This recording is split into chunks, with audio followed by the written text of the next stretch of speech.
I was kindly asked to leave the metro station by the security guard. Today I'm going to... That was really bad timing, but today, boys and girls, I'm going to explore Shibuya Crossing.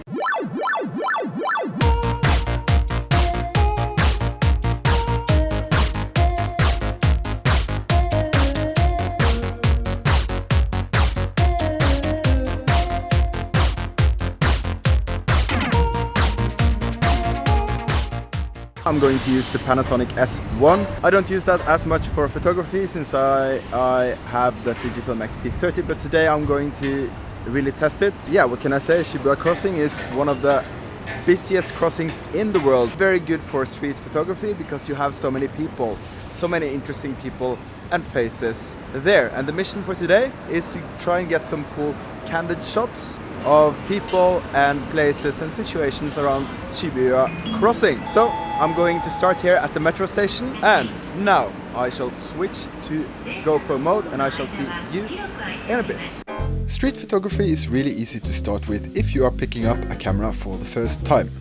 You never know what will show up, and for this video I spent about 2 hours in and around Shibuya Crossing, starting here at the Shibuya station.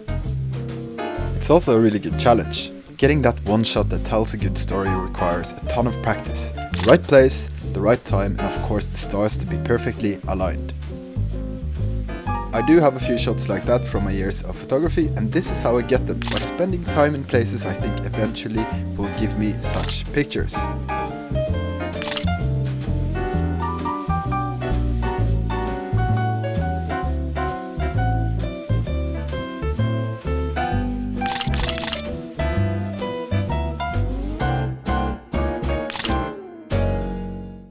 I was kindly asked to leave the metro station by the security guard. He didn't like me taking pictures of his colleague.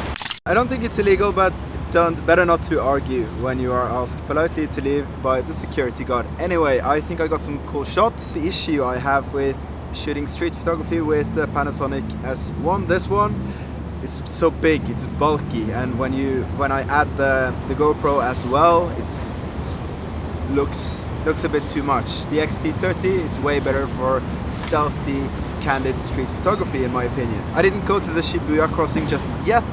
There is one place that I want to check out first. This is the place I lived in when I was in Tokyo 5 years ago, and from what I remember there was a few cool spots there that I want to try and find, but it's 5 years ago, I don't remember, so I'm just going to hang around this area, going back to GoPro mode, and I shall speak to you in a bit, probably in Shibuya Crossing. And this is the tip of the day: hang around places you think looks cool and see what shows up, like on this bridge.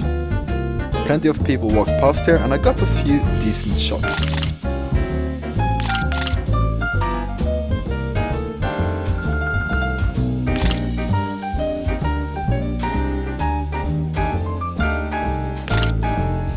I didn't find the place I was looking for, but I am near to the Shibuya Crossing.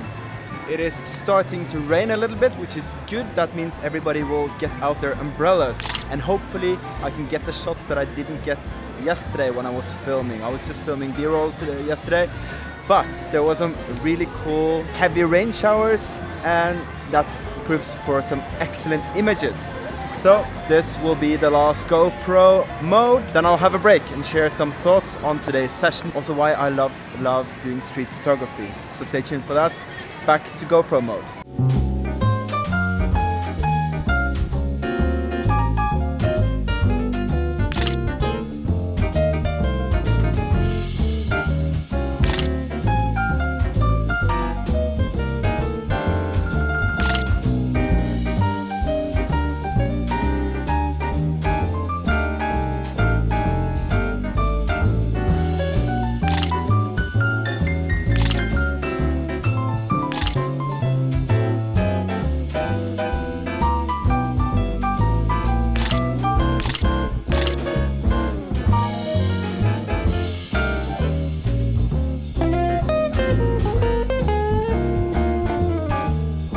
That's it for me today.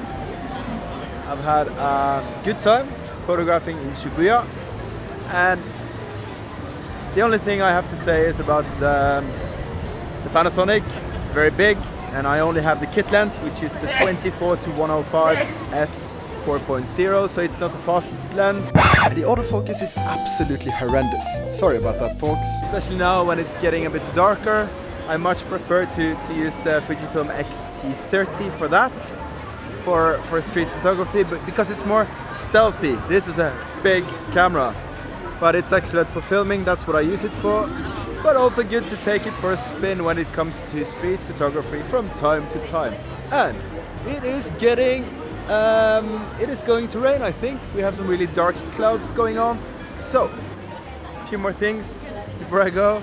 Street photography, I love it. It's easy to start with. It's not easy to do, to get the bangers, the really good photos. I have very few of those, but as long as you go out every day, just a little bit of photography, the minimum amount of photography. Hold on, let me just rest my arm, because it's heavy to carry this and talk to the camera at the same time. Right, street photography, love it. Because you train yourself as a photographer to really catch those moments, and it's also something for every situation. Like if it's harsh sunlight, you can play with shadows. If it's rainy, it's awesome because you will catch people in rainy environments. You can get some really cool shots then. All types of weather can potentially bring great street photos. And on that note, I will end this video. Thank you so much for watching. Follow me on Instagram, subscribe to me on YouTube, that really helps me. Also hit that bell button so you'll be notified when my next video is up. From Shibuya, next street photography video, I don't know where that will be from, maybe Shinjuku. I am definitely going to make a video from Shinjuku where I roam around in the streets for some street photography. Alright, I'm going to do a time-lapse now from a cafe, hopefully. So I'll see you in the next video. Bye bye. I hope you liked this video, and also consider to subscribe to my channel and squeeze that bell button. That way you'll be notified when my next video is up, and that makes me a very happy man. Alrighty, see you in the next video. Cheers!